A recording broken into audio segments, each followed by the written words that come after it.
Senhor esteja convosco. Ele está no meio de nós. Proclamação do Evangelho de Jesus Cristo segundo Marcos. Glória a vós, Senhor. Naquele tempo, os discípulos tinham se esquecido de levar pães. Tinham consigo na barca apenas um pão. Então Jesus os advertiu: prestai atenção e tomai cuidado com o fermento dos fariseus e com o fermento de Herodes. Os discípulos diziam entre si: é porque não temos pão. Mas Jesus percebeu e perguntou-lhes: por que discutis sobre a falta de pão? Ainda não entendeis e nem compreendeis? Vós tendes o coração endurecido? Tendo olhos, vós não vedes, e tendo ouvidos, não ouvis? Não vos lembrais de quando repartis 5 pães para 5.000 pessoas? Quantos cestos vós recolhestes cheios de pedaços? Eles responderam: 12. Jesus perguntou: e quando reparti 7 pães com 4.000 pessoas, quantos cestos vós recolhestes cheios de pedaços? Eles responderam: 7. Jesus disse: e vós ainda não compreendeis? Palavra da salvação. Glória a vós, Senhor. E vós ainda não compreendeis? Para que possamos compreender, é sempre necessário um diálogo. No relacionamento entre duas pessoas, sempre existem duas partes. Sempre existe, muitas vezes, discussões. Existem sempre pontos de vistas diferentes. E por isso que, na falta de diálogo, na falta de comunicação, as partes não vão se entender. Mas lembremos sempre, existem sempre 2 partes no relacionamento a 2. Os casais que estão aqui presentes e que nos acompanham sabem muito bem do que eu estou dizendo. Se não tiver tempo de ouvir o outro, de falar com o outro, de se responsabilizar pela sua parte e que o outro também se responsabilize pela parte dele, a relação a 2 não vai existir. Com Deus também não é diferente. Deus, Ele quer se relacionar com cada um de nós. Deus quer ter um relacionamento de intimidade, um relacionamento pessoal com cada um de nós, e por isso que neste relacionamento sempre existe a parte de Deus e a nossa parte. Qual é a parte de Deus primeiramente? Nós ouvimos na primeira leitura, dizendo assim: o Senhor viu que havia crescido a maldade do homem na terra.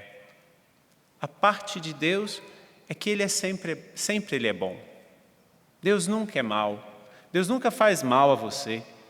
Alguém já recebeu algum mal de Deus aqui presente?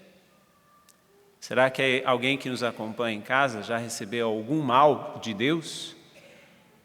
Por isso que, se a parte de Deus, e essa Ele faz, é sempre ser bom, a nossa parte para termos este relacionamento com Deus é o que o Senhor percebeu que nós também devemos perceber e tomar cuidado.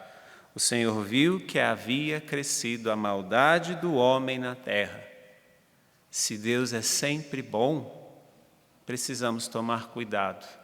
Somos sempre bons? No nosso coração sempre tem sentimentos bons. Na nossa cabeça sempre tem pensamentos, sentimentos bons? As nossas atitudes são sempre boas? Porque, meus irmãos, a maldade gera vício. Se eu pratico uma maldade, amanhã eu vou praticar outra, depois eu pratico outra e assim sucessivamente. É a nossa luta constante no relacionamento com Deus. Nós, nesse sentido, não discutimos relação com Deus, porque Deus é sempre bom. Mas nós precisamos discutir com nós mesmos e dizer, isso é bom ou é ruim? Veja o seu coração. O seu coração é bom, com sentimentos, com pensamentos e com atitudes boas? Ou será que o Senhor ainda olha para nós, como olhou lá no começo, no Gênesis, e vai ver que continua crescendo a maldade do homem? A segunda coisa que Deus faz nesta relação comigo e com você é cuidar daquilo que Ele criou. É cuidar para escolher algumas pessoas, como na primeira leitura escolheu a Noé, para Noé fazer a arca, para Noé colocar todos os animais, a família de Noé, porque nós ouvimos aqui dizer que Deus tinha se arrependido da criação que tinha feito. Mas por que essa palavra é tão forte? Será que Deus se arrependeu de ter me criado, de ter te criado? O arrependimento de Deus é porque Deus não pode voltar atrás. Quando Deus diz uma palavra, Ele não pode recuar. Ele não pode voltar atrás, porque a palavra de Deus é certeira. É claro que Ele continua tentando comigo e com você, produzindo arcas e arcas para nos proteger, mas Ele não pode voltar atrás, e por isso que o autor do livro do Gênesis encontrou esta palavra, essa forma de dizer, Deus não volta atrás. Por isso que em alguns momentos Ele se arrepende de ter criado o homem, porque Ele cria o homem olhando Jesus, ou seja, Ele cria o homem, como nós ouvimos semana passada, a sua imagem e semelhança, e nós muitas vezes não correspondemos a essa relação. A parte de Deus é criar arcas para nos proteger dos dilúvios, criar arcas para nos proteger das grandes tempestades deste mundo, criar arcas para que nós não nos percamos. Essa é a parte de Deus. E a nossa parte qual seria? Estar dentro da barca. Quantas vezes a nossa rebeldia nos tira da barca de Deus? Quantas vezes as nossas conveniências, ou até mesmo as nossas convicções, nos tiram da barca de Deus? Se por um lado Deus cuida do seu criado e Ele não pode voltar atrás, porque Ele é justo, Ele diz, se fizeres isso, receberás aquilo, e Ele não tem como voltar atrás. A minha parte é ficar na arca de Deus. Que arca é esta que nós podemos dizer hoje? A sua igreja, que em outras palavras podíamos dizer é a barca de São Pedro. A arca de Noé no Antigo Testamento é a barca de São Pedro no Novo Testamento. A arca de Noé que protege o povo das tempestades é a mesma barca de Pedro que em alto mar contém o Senhor está lá e protege o seu povo. Mas se a parte de Deus é construir a arca para nos proteger, a minha parte, a sua parte é permanecer. Estamos permanecendo na arca de Deus?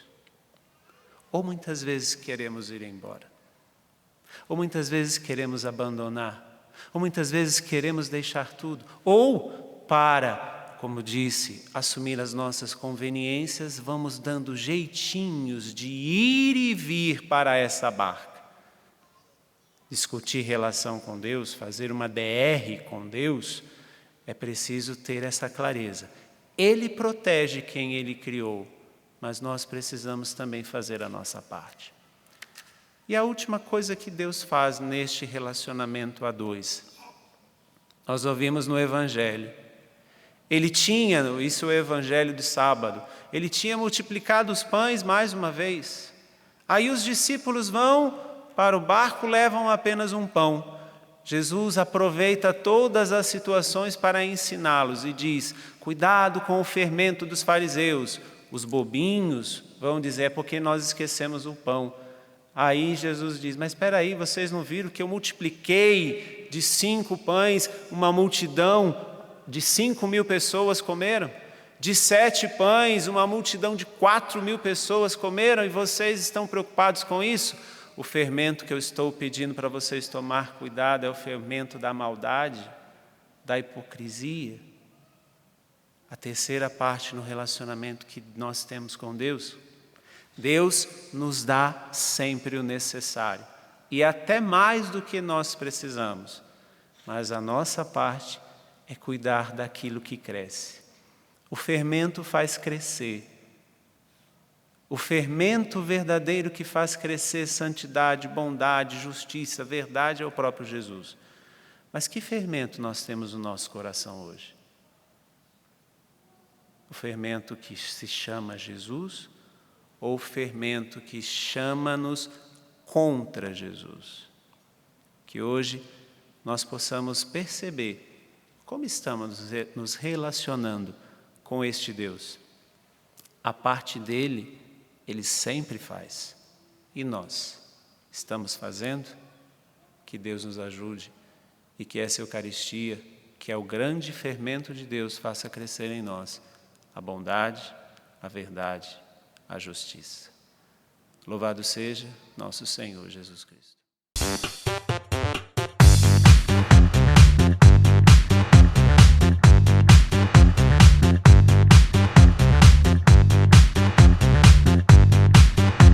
CançãoNovaPlay.com. Assine já!